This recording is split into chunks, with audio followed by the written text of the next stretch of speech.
देखिए, आदरणीय प्रधानमंत्री जी को धन्यवाद देता हूँ कि मेरे गांव में मनोर नदी सफाई अभियान को एक पूरे देश में अभियान के तौर पर आदरणीय प्रधानमंत्री जी ने उठाया है।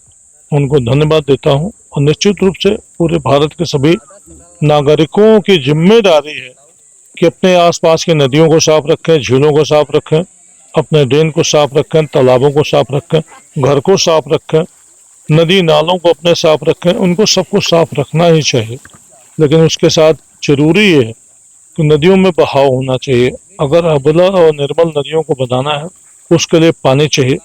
हमने पूरे देश में हाईवेज बना दिए। हमने देश में नदियों, बड़ी बड़ी नदियां जिनमें हिमालय का पानी आता है, उन पे हमने बंधे बना दिए। समस्या क्या है? जब बंधे बन गए, हाईवेज बन गए, हमने सिस्टमैटिक तरीके से पानी की निकासी का हमने व्यवस्था नहीं बनाई है। मेरी सरकार से अपील है कि कृपया पूरे देश को सर्वे कराएं। जैसे इकोनॉमिक ग्लोबलाइजेशन हुआ तो पूरी दुनिया को रोजगार मिला, भारत उसमें सबसे ज्यादा लाभान्वित हुआ।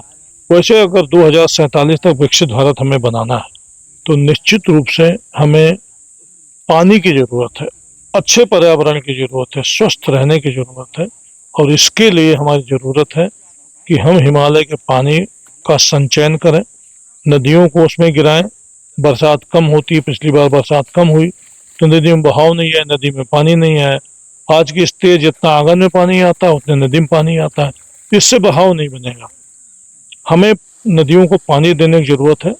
नहरों को जितने ड्रेन है सब नदियों में, झीलों में, तालाबों में गिरनी चाहिए और इसमें बहाव होना चाहिए। जब तक पाताल का पानी धरती पर नहीं आएगा, धरती का पानी पाताल में नहीं जाएगा, इसकी उचित व्यवस्था नहीं होगी, तब तक हम इनको सुरक्षित नहीं रह सकते हैं।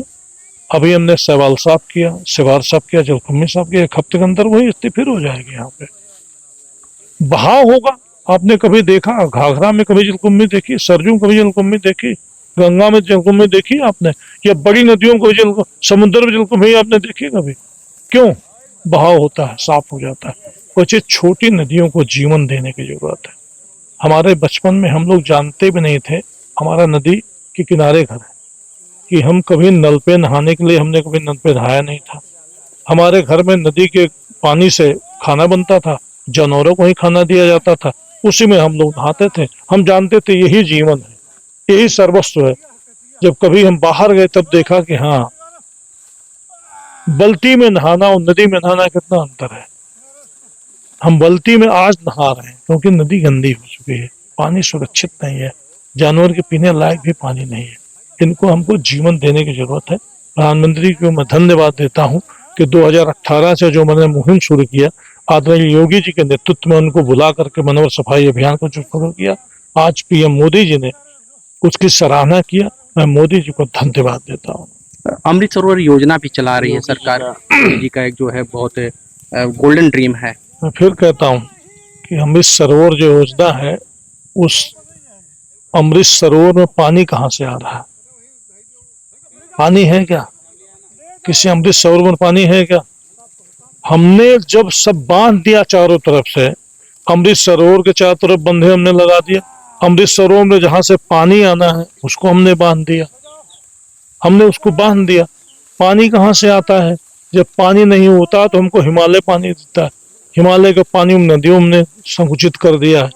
उसको ग्लोबलाइज करिए, उस पानी को छोड़िए, वो पानी ग्लोबलाइज हो, सिस्टमैटिक ग्लोबलाइज हो।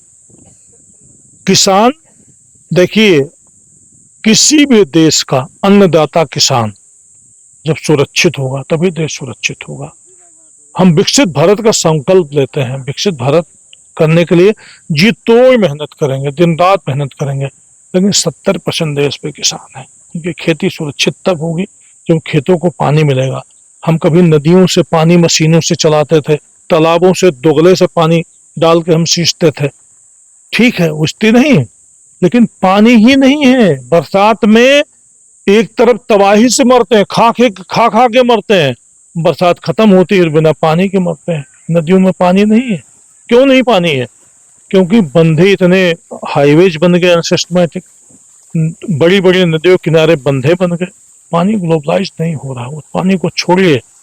इकोनॉमिक ग्लोबलाइजेशन के साथ साथ दूसरा सबसे बड़ी देश में क्रांति आएगी एक विधायक होने के नाते, एक नागरिक होने के नाते मेरा विश्वास है कि दूसरी सबसे बड़ी क्रांति इकोनॉमिक ग्लोबलाइजेशन के बाद की जो सबसे बड़ी क्रांति होगी, कि मेरा अपना मानना, अपना विचार मेरा व्यक्तिगत है, वाटर ग्लोबलाइजेशन, पानी का वैश्वीकरण होगा। तो निश्चित रूप से हम विकसित भारत नहीं, विकसित दुनिया बना देंगे। ठीक है।